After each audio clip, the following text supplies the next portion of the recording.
Hello everyone, I am your teacher Ruchi Agrawal. Maths ले रही हूँ मैं आपको क्लास 10 का। हमारा चैप्टर 3 चल रहा है। तो अब हम चैप्टर 3 का क्वेश्चन नंबर 3 लेने जा रहे हैं। इस क्वेश्चन में 6 पार्ट हैं। ये सारे की सारी वर्ड प्रॉब्लम्स हैं। वर्ड प्रॉब्लम्स में आप एक चीज़ को समझिए कि आपको पूरे क्वेश्चन को ध्यान से समझना बहुत ज़्यादा ज़रूरी है। सबसे पहले आपको क्वेश्चन को समझना है, then you have to start solving it. Plan करके कैसे सॉल्व करना है। तो अब जैसे मैं क्वेश्चन को पढ़वा रही हूँ, आपने भी वैसे ही क्वेश्चंस को रीड करना है और उसी तरह से उसे सॉल्व करना है। The difference between two numbers is 26 and one number is 3 times the other, find them. देखो, इसमें दो इक्वेशंस के मैसेज हैं, ठीक है, हिडन। क्या? The difference between two numbers is 26, यानी दो नंबर्स हैं, उनका डिफरेंस इज़ 26। सेकेंड इक्वेशन का आपको क्या मैसेज दे रखा है? One number is 3 time the other, right. तो इससे हम दो इक्वेशंस बनाएंगे, पर पहले हम लेट करेंगे हमें क्या क्या नंबर्स लेने हैं। लेट टू नंबर्स बी, इसका फर्स्ट पार्ट ले रही हूँ इस क्वेश्चन का मैं। Two numbers be x and y, ठीक है। हेयर अब दो नंबर हैं तो एक, क्योंकि डिफरेंस दे रखा तो यहाँ पे एक नंबर बड़ा होगा दूसरे से, तो किसको आप बड़ा ले रहे हो ये बता देंगे। तो x is greater than y, right. तो फर्स्ट इक्वेशन हमारी क्या बनेगी? The difference between two number is 26। तो first equation according to question क्या बना रहे हैं हम? x minus y is equal to 26. This is our first equation. Second equation क्या बनेगी? One number is 3 times the other. तो ऑफकोर्स बड़ा नंबर जो है वो 3 टाइम्स होगा छोटे नंबर के। तो one number is 3 times the other. तो अब हम इसे क्या करेंगे, कैसे लिखेंगे कि जो एक नंबर है वो 3 टाइम्स है अदर की, यानी जो बड़ा नंबर हमने लिया है x, वो 3 टाइम्स होगा y के। तो इक्वल अगर दोनों को करना है तो आपको छोटे नंबर को 3 टाइम्स मल्टीप्लाई करना पड़ेगा। मैंने आपको कहा x is greater than y। अब मुझे इन दोनों नंबर्स को इक्वल करना है, तो ये तो ऑलरेडी बड़ा नंबर है, तो आपको इक्वल करने के लिए छोटे नंबर को 3 से मल्टीप्लाई करना पड़ेगा। Do you get my point? ठीक है। तो इस तरह की इक्वेशन में हम क्या करते हैं, हम लेते हैं x is equal to 3y। तो one number is 3 times the other, ठीक है। तो देखो ऑटोमेटिकली आपकी x की वैल्यू आ गई है, तो इसको हम इक्वेशन 1 में रख देंगे। Putting the value of x in equation 1, तो ये हो जाएगा 3y minus y is equal to 26। 3y में से y सब्ट्रैक्ट होगा, हमें मिलेगा 2y इज इक्वल टू 26, और y is equal to 26 divided by 2, that is 13। y आपका आ गया 13। अब आप इससे x की वैल्यू निकाल सकते हैं from equation 2। From equation 2 x is equal to 3 multiplied by 13, that is 39, ठीक है। तो आपका लार्जर नंबर जो है वो क्या हो गया? 39। आंसर इसमें आप कैसे लिखेंगे? लार्जर नंबर बी 39, और जो स्मॉलर नंबर रहेगा इज 13। तो x आपका 39 आ गया और y आपका है 13। अब इसी क्वेश्चन का हम सेकंड पार्ट ले रहे हैं। इस क्वेश्चन का सेकंड पार्ट आपको क्या कह रहा है? The larger of two supplementary angles exceeds the smaller by 18 degree, find them. अब आप बोलेंगे इसमें एक सेंटेंस है, इसे दो इक्वेशन मैम हम कैसे बनाएंगे? तो इसने क्या कहा है? Larger of two supplementary angles, दो एंगल्स हैं और उसका मैसेज आपको क्या दिया है कि वो सप्लीमेंट्री है। सप्लीमेंट्री एंगल्स कौन से होते हैं? वो दो एंगल्स जिनका सम होता है 180 डिग्री, वो एंगल्स क्या कहलाते हैं? सप्लीमेंट्री। तो एक इक्वेशन आपकी यहीं से बन गई, x plus y is equal to 180। दूसरा आपने इसने कहा है आपको the larger of two supplementary angle exceed the smaller by 18 degree. तो लार्जर और स्मॉलर का डिफरेंस क्या है? 18। तो इसी तरह से हम लिखेंगे let two supplementary angles be x and y, जहाँ पे x is greater than y। यहाँ पे भी हमने मेंशन कर दिया कि x is greater than y है। तो फर्स्ट इक्वेशन तो हमारी बन गई x plus y is equal to 180, क्योंकि सप्लीमेंट्री है। सेकंड में से क्या कहा है कि जो लार्जर एंगल है वो स्मॉलर से 18 डिग्री से एक्सीड कर रहा है, यानी x माइनस वाई। एक्स को हमने लार्जर एंगल लिया है, वो 18 इससे बड़ा है। तो ये हो गई इक्वेशन 2, ठीक है। तो अब इससे हम x की वैल्यू निकाल लेते हैं इक्वेशन 2 से। तो तो x इज इक्वल टू हो गया 18 प्लस वाई, ठीक है। इसे हमने दे दिया इक्वेशन 3। तो फ्रॉम इक्वेशन 1 एंड 3 इससे x की वैल्यू हम 1 में पुट कर देंगे, तो we will get 18 plus y, ये हमने x की वैल्यू रखी, प्लस y है, plus y is equal to 180 degree. This will gives you 2y is equal to 180 minus 18, और 2y इज इक्वल टू 180 में से अगर हम 18 को सब्ट्रैक्ट करेंगे तो हमें मिलेगा 162, ठीक है। Therefore y is equal to क्या हो गया 162 divided by 2, that is 81 degree. तो जो स्मॉलर एंगल 81 आया तो दूसरा एंगल क्या हो जाएगा, इससे हम निकाल लेंगे from equation 3। x is equal to 18 plus 81 degree, तो therefore x is equal to क्या आ गया आपका 99 डिग्री, ठीक है। तो दैट इज़ योर आंसर। तो फिर आप आंसर ऐसे लिख देंगे, हेंस एंगल्स वुड बी, या angles will be 99 degree, this is 99 degree and 81 degree, ठीक है। तो ये हो गया। तो इस तरह के क्वेश्चन जैसे स्टार्टिंग में तो आपको बहुत इजी दे रखे हैं, फर्स्ट सेकंड थर्ड, तो फिर जो थोड़ा सा स्टार्ट होता है वो क्वेश्चन नंबर 4 से स्टार्ट होता है, ठीक है। तो ये हो गया आपके क्वेश्चन नंबर 1 एंड 2। अब नेक्स्ट हम लेते हैं question number 3। The coach of a cricket team buys 7 bats and 6 balls for rupees 3,800. Later she buys 3 bats and 5 balls for rupees 1,750. Find the cost of each bat and each ball. तो हम let करके चलेंगे cost of 1 ball and cost of 1 bat की। तो question 3 का third part, let the cost of 1 bat be x. Similarly, let the cost of 1 ball, इसको हम rupees y ले लेते हैं। मेरा यहाँ पे रुपीज़ लिखना रह गया, आप लोग आगे इसके आगे रुपीज़ लगाएंगे, ठीक है। अब according to question, first equation में आपको कितने बैट और कितने बॉल दिए हैं, इसने कहा है 7 बैट्स यानी 7x प्लस कितनी बॉल्स हैं 6 बॉल्स यानी 6y। इनकी सबकी कंबाइंड कॉस्ट है ₹3,800 रुपीज़, ये इक्वेशन 1। सेकेंड केस में आपको दिया 3 bats, that is 3x plus 5 balls 5y is equal to 1,750, equation 2। देखो अब यहाँ से मैं आपको समझा चुकी हूँ कई बार कि किस तरह से हम सॉल्व करते हैं। 5 से डिवाइड करना आसान रहता है, तो हम y निकालेंगे इससे, ठीक है। तो y क्या हो जाएगा, y is equal to 1750, 3x उधर जाके माइनस हो जाएगा, माइनस 3x, और y का कोफिशिएंट इसको डिवाइड कर देगा, y की वैल्यू आ गई, इसको हम 3 दे देंगे, इसे हम पुट करेंगे इक्वेशन 1 में, ठीक है।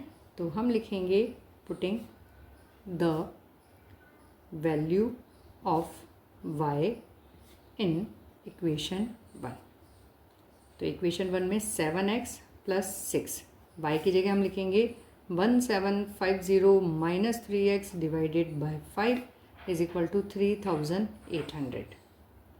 This will gives you 7x plus, इसको मल्टीप्लाई करेंगे, 5 6 जा 30, कैरी 3, 7 6 जा 42, 42 प्लस 3 45, कैरी 4, तो ये हो गया 10500 माइनस 6 3 जा 18, 18x ये डिवाइडेड है बाय 5 से इज इक्वल टू 3,800।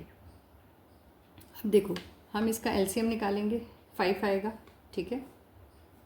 5 इसको 7 से मल्टीप्लाई करेंगे तो 7 5 जा 35x प्लस ये नंबर एज इट इज़ आ जाएंगे 10500 minus 18x is equal to 3,800, ठीक है। यहाँ से आपको क्या मिल रहा है, 35x और माइनस 18x इसमें सब्ट्रैक्ट हो जाएगा, तो 35 में से हम 18 माइनस करेंगे तो वी विल गेट 17x, ठीक है, प्लस 10,500 इज इक्वल टू, ये इसको क्रॉस मल्टीप्लाई करेगा, इसके नीचे कुछ नहीं है यानी 1 0 0, 8 5 जा 40, कैरी 4, 5 3 जा 15 plus 1 90। This will gives you 17x is equal to 19,000 में से हम 10,500 को सब्ट्रैक्ट करेंगे तो हमें क्या मिलेगा 8500, तो 17x इज इक्वल टू 8500 और x is equal to 8500 divided by 17 5 जा 85 होता है, तो x की वैल्यू आपकी क्या आ गई 500। इसे हम पुट करेंगे इक्वेशन 1 में, right, putting the value of x in equation 3, तो y की वैल्यू हमें मिल जाएगी 1750 minus 3 multiplied by 500 divided by 5, 150 minus 3 5 जा 1500 divided by 5, this will gives you 250 divided by 5 और 5 5 जा 25 और 0 50, तो x आया आपका 500 और y आया 50। तो अब इसे आपसे क्या पूछा था, आंसर हमको जो क्वेश्चन पूछा है उसी लैंग्वेज में देना है, ठीक है। तो cost of 1 bat is equal to x, आपने बेट को लेट किया था 5 rupees 500, cost of 1 ball is rupees 50, y को आपने बॉल की कॉस्ट ली थी तो इसलिए हमने उसकी बॉल की कॉस्ट दे दी। अब हम लेते हैं इसका क्वेश्चन नंबर 4th पार्ट हम लेंगे।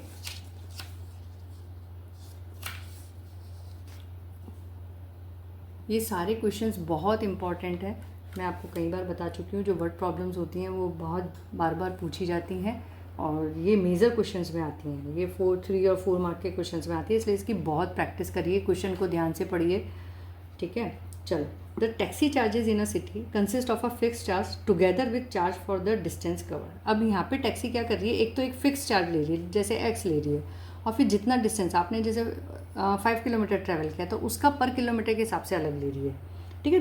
The taxi charges in a city consist of a fix charge together with the charge of the distance cover, तो जितना डिस्टेंस कवर किया है उतना उसका फिक्स चार्ज है, वो उसे मल्टीप्लाई करके ले लेंगे और एक फिक्स चार्ज ले लेंगे। तो इस तरह से सपोज आप 5 किलोमीटर गए हैं और 1 किलोमीटर का चार्ज है 10 रुपीज़, तो 5 10 जा 50, और जो फिक्स चार्ज होगा 10 है 20 है वो अलग से। तो कहने का मतलब ये कि आप जितने भी किलोमीटर चलेंगे उसका पर किलोमीटर आपको चार्ज देना है और प्लस फिक्स चार्ज देना है, right, okay. For a distance of 10 kilometre the charge paid is ₹105 and for a journey of 15 kilometre the charge paid is ₹155। What are the fixed charges and the charge per kilometer? How much does a person have to pay for traveling a distance of 25 kilometre? ठीक है, तो पहले तो आपको 2 equations बनानी है, fix charge और आपको चार्ज पर किलोमीटर निकालना है, उसके बाद आपको 25 किलोमीटर का चार्जेस बताने हैं, यानी x और y की तो वैल्यू निकालनी है, साथ में 25 किलोमीटर के भी चार्जेस देने हैं, ठीक है। तो सबसे पहले हम लेट करेंगे, एक फिक्स चार्ज ले लेंगे, let the fixed charge be ₹x, let the charge per kilometer या डिस्टेंस कवर्ड इज ₹y, ठीक है। तो according to question first case में क्या कहा है इसने, for a distance of 10 kilometre charge paid is 105, तो फिक्स चार्ज तो आपका फिक्स है चाहे आप कितने भी किलोमीटर जाएं, ठीक है। अब ये जो y है पर किलोमीटर का जो चार्ज है उसे हम 10 से मल्टीप्लाई कर देंगे, क्योंकि ये 10 किलोमीटर गया है तो ये 10y, और ये टोटल इसने पे किया है 105 रुपीज़, इक्वेशन 1। सेकेंड केस में हमें बोल रहा है कि for a journey of 15 kilometre the charge paid is ₹155। 15 kilometre की जर्नी के लिए उसने दिए 155, तो x तो फिक्स चार्ज है, 15 किलोमीटर गया है यानी पर किलोमीटर चार्ज उसने 15y दिया, इज इक्वल टू 155, इक्वेशन 2। मुझे यहाँ से x निकालना ज़्यादा आसान लग रहा है तो मैं यहाँ से x की वैल्यू निकाल रही हूँ, x is equal to 105 minus 10y, ठीक है। इसे हम पुट कर देंगे सेकेंड इक्वेशन में, तो फ्रॉम इक्वेशन 2 एंड 3 x की जगह मैंने रख दिया 105 minus 10y plus 15y is equal to 155। तो ये माइनस का 10y फिर प्लस का 15y, तो ये हो गया प्लस का क्या बचा हमारे पास में 5y। 105 ट्रांसपोज उधर हो जाएगा राइट साइड पे, तो ये माइनस में आ जाएगा, तो y की वैल्यू हमें क्या मिली, 155 में से 100 माइनस किया, वी गेट 55। y का कोफिशिएंट 5 है तो 5 से डिवाइड किया, तो फिक्स कि पर किलोमीटर चार्ज हमें मिला ₹11। 11 इसकी वैल्यू है, y की वैल्यू। ठीक है, अब हम किसकी वैल्यू निकालेंगे, x की।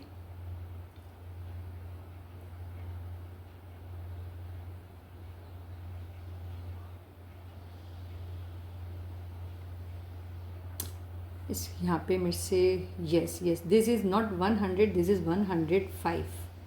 तो 155 में से 100 माइनस करेंगे, वी विल गेट 50। तो ये चार्ज हो जाएगा हमारा y इज इक्वल टू 10। ठीक है, ये देखो, ये आपको ध्यान रखना है, कॉपी करते टाइम मिस्टेक नहीं होनी चाहिए। अब y की वैल्यू हम रखेंगे इक्वेशन 3 में, from equation 3 x is equal to 105 minus 10 multiplied by y की वैल्यू 10 है। ठीक है, तो x is equal to 105 minus 100, that is x is equal to ₹5। तो x की वैल्यू 5 आ गई, y की वैल्यू 10 आ गई। तो फिक्स चार्ज हमारा क्या हो गया, ₹5 फिक्स चार्ज। अच्छा, आप जनरली क्या करिए, आंसर लिखें तो फिक्स चार्ज के साथ में फिक्स चार्ज को आपने x लेट किया था तो ऐसे लिख दीजिए। ठीक है, और charge per kilometre is y is equal to 10। इधर हम रुपीज़ लिख देंगे, ₹5, ₹10। ठीक है, अब आपको निकालना है, उसने आपसे पूछा था कि 25 किलोमीटर का, तो अब हम मेंशन करेंगे जो थर्ड पार्ट है इसका, charge for 25 kilometre will be, कितना हो जाएगा, x प्लस 25 y के बराबर। यहाँ पे हम x की वैल्यू रखेंगे, कितनी है, 5 प्लस 25, y की वैल्यू इज़ 10। तो दिस विल गिव्स यू 5, अच्छा 25 मल्टीप्लाइड बाय 10 प्लस 250, तो दिस इज़ ₹255। तो 25 किलोमीटर का चार्ज कितना देना है, ₹255। तो ये हो गया हमारा क्वेश्चन नंबर 4। और अब हम लेते हैं क्वेश्चन नंबर 5। क्वेश्चन 3 का 5th part, a fraction becomes 9/11 if 2 is added to both numerator and denominator, and if 3 is added to both numerator and denominator it becomes 5/6. Find the fraction. तो हम पहले late कर लेते हैं, कैसे, let the numerator भी, numerator और denominator को हम अलग से करेंगे, न्यूमिरेटर भी x एंड डिनोमिनेटर भी y। तो आपका फ्रैक्शन क्या बन जाएगा, x divided by y, right. अब अकॉर्डिंग टू क्वेश्चन में फर्स्ट केस क्या दिया है, fraction becomes 9/11 if 2 is added to both numerator and denominator.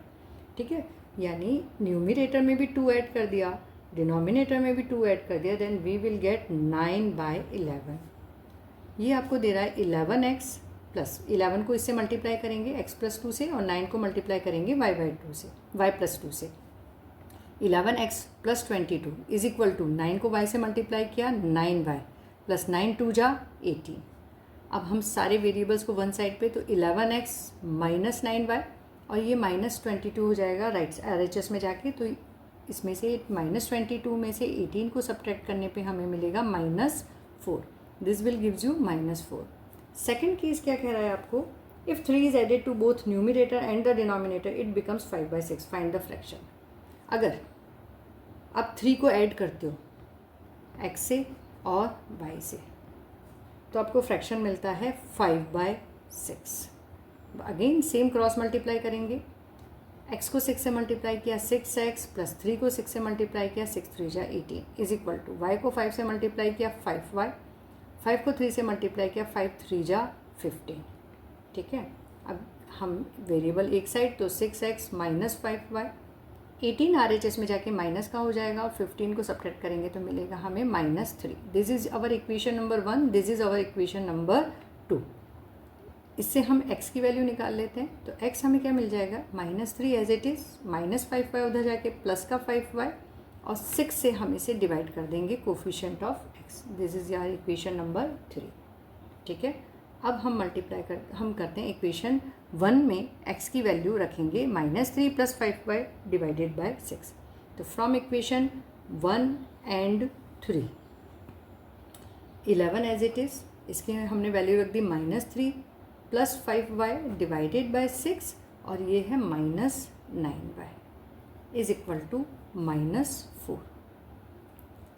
11 को -3 से मल्टीप्लाई किया -33, 11 को 5 से मल्टीप्लाई किया 55y -9y और -33/55y divided by 6 is equal to -4।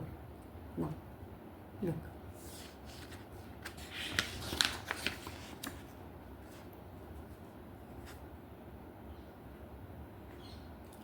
ये -33 प्लस 55y, अब इसका डिनोमिनेटर कुछ भी नहीं है यानी 1 है, तो 6 9 जा 54y। अब ये पूरे का एलसीएम आ गया 6 इज इक्वल टू -4। तो देखो ये -33, 55y में से 54y को माइनस करेंगे हमें मिलेगा प्लस का y divided by 6 is equal to -4। Cross multiply तो ये आपको देगा -33 plus y is equal to -6 4 जा 24, माइनस का 24, करेक्ट। तो अब -33 को हम उधर ट्रांसपोज कर देंगे तो वो प्लस का हो जाएगा, तो उससे हमें मिल जाएगी y की value -24 plus 33। So our value of y is 9। 33 में से 24 को माइनस किया, y की वैल्यू इज़ 9। इस y को हम पुट करेंगे इक्वेशन नंबर 3 में, ठीक है। y की वैल्यू को हम पुट करेंगे इक्वेशन नंबर 3 में। तो from equation 3 x is equal to -3 plus 5 multiplied by 9 divided by 6। तो this will gives you -3 plus 9 5 जा 45 डिवाइडेड बाय 6, राइट। तो x की वैल्यू हमारे पास आई 45 में से 3 माइनस हुआ 42 डिवाइडेड बाय 6, 6 7 जा 42, तो x हमारे पास आया 7। तो हमारा फ्रैक्शन क्या बना, देखो इसमें क्वेश्चन में आपसे उन्होंने पूछा है फ्रैक्शन, तो आपको फ्रैक्शन बनाना है। Fraction is x upon y, our x is 7 and y is 9, तो आवर आंसर इज 7/9, ठीक है। तो ये हमारा क्वेश्चन नंबर 5, इसको थोड़ा सा ध्यान से करना, ये इंपॉर्टेंट क्वेश्चन है, एग्जाम में भी पूछा जाता है। अब इसका लास्ट पार्ट है 6th question. 5 years ago hence 5 years not ago 5 years hence the age of Jacob will be 3 times that of his son। 5 years ago Jacob's age was 7 times that of his son। अब दो characters लिए हैं, Jacob और his son, ठीक है। Question का 6 part है ये, ठीक है। तो अभी हम इसको क्या करेंगे, हम आपको प्रेजेंट एज लेट करके चलना पड़ेगा, फिर हम जो गिवन सिनेरियो है उसके हिसाब से इक्वेशन फॉर्म करेंगे। तो let the present age of Jacob is x years, ठीक है। And let the present age of his son, इसकी बेटे की एज को हम ले लेते हैं y years। इसे अब बहुत अच्छे से समझिएगा, ये इस तरह क्वेश्चन बहुत आते हैं। 5 years hence यानी 5 साल के बाद, hence का मतलब है 5 साल के बाद। तो अब देखो क्या हो जाएगा, x की एज, जैकब की एज x + 5 हो जाएगी और उसके बेटे की एज हो जाएगी y + 5, 5 years hence, तो दोनों की एज में 5 ऐड हो जाएगा।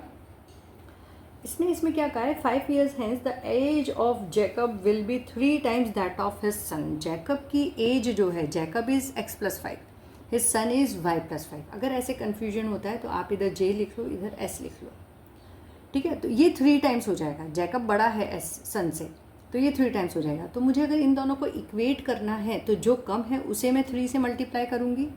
क्या, वापस समझिए, जैकब की एज 3 times हो जाएगी उसके सन के। तो अगर मुझे इक्वल करना है तो जो छोटा है, जो कम है, उसे मैं 3 से मल्टीप्लाई करूँगी इक्वल करने के लिए, ठीक है। तो अब हम इसे करेंगे, इसे मल्टीप्लाई और इसे बनाएंगे हमारी इक्वेशन। देखिए ये तो अपना x + 5 रहेगा, 3 को y से मल्टीप्लाई किया 3y और 5 3 जा 15। This will gives you x - 3y is equal to 5, वहाँ जाके सब्ट्रैक्ट कर देगा 15 में से, आपको मिला 10। This is our first equation.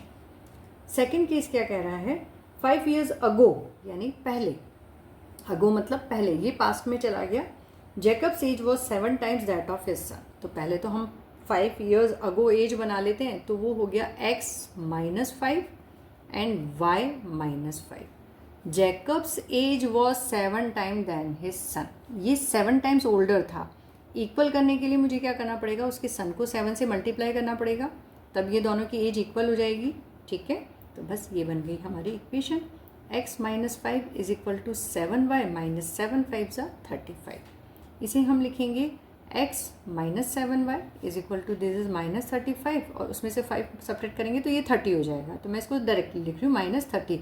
और आप भी अब लिख सकते हैं, 10th स्टैंडर्ड में आप भी अब लिख सकते हैं, आपको वो बताने की ज़रूरत नहीं है। आपको एक्चुअली स्टेप में जो आपको मार्क्स मिलते हैं तो इससे आपको ये बनाना एंड देन ये देना ज़रूरी है। ठीक है, 3 स्टेप में आप इसे कर सकते हैं।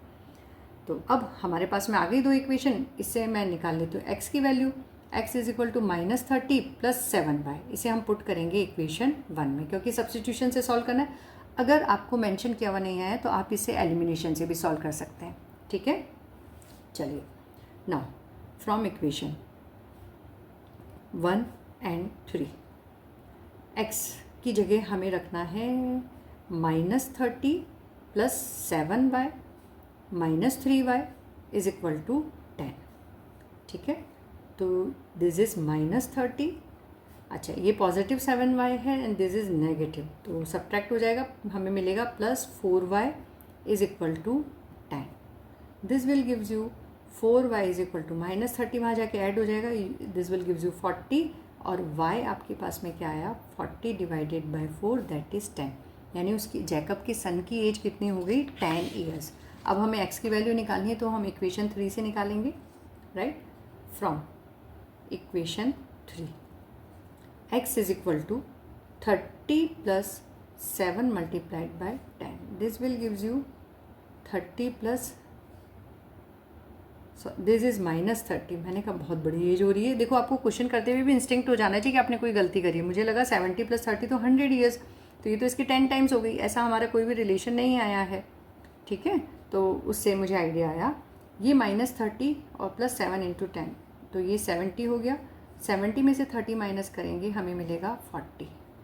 ठीक है, तो अब हम आंसर मेंशन कर देंगे। एज ऑफ जैकब क्या रहेगी 40 ईयर्स और age of his son is 10 years. So this is all about this exercise 3.2। ठीक है, और हमने थर्ड क्वेश्चन की वर्ड प्रॉब्लम कर ली। सारी वर्ड प्रॉब्लम्स बहुत इंपॉर्टेंट है, आप बहुत ध्यान से करिए, प्रैक्टिस करते रहिए। आप इक्वेशन बनाना सीखिए, वर्ड प्रॉब्लम से इक्वेशंस में कन्वर्ट करिए और इक्वेशन को सॉल्व करना सीखिए। ठीक है, दोनों स्टेप आपको करने ज़रूरी है। आप सिर्फ इक्वेशन बना के छोड़ देंगे तो भी नहीं चलेगा, और सिर्फ सोल्यूशन करेंगे, कैलकुलेशन करेंगे तो भी नहीं चलेगा। आपको दोनों चीज़ें करनी है। मिलते हैं हम नेक्स्ट वीडियो में नेक्स्ट एक्सरसाइज 3.3 के साथ में। तब तक टिल देन प्रैक्टिस करते रहिए, पढ़ते रहिए और मैथ से प्यार करते रहिए मेरी तरह से। ठीक है, टिल देन लाइक, शेयर और सब्सक्राइब करना मत भूलिएगा। आपके फ्रेंड्स के साथ ज़रूर शेयर करिएगा और अपने चैनल को रुचि विथ मैथ्स विथ रुचि को ऐसे ही शेयर करते रहिए। चलिए देन, बाय बाय एवरीवन।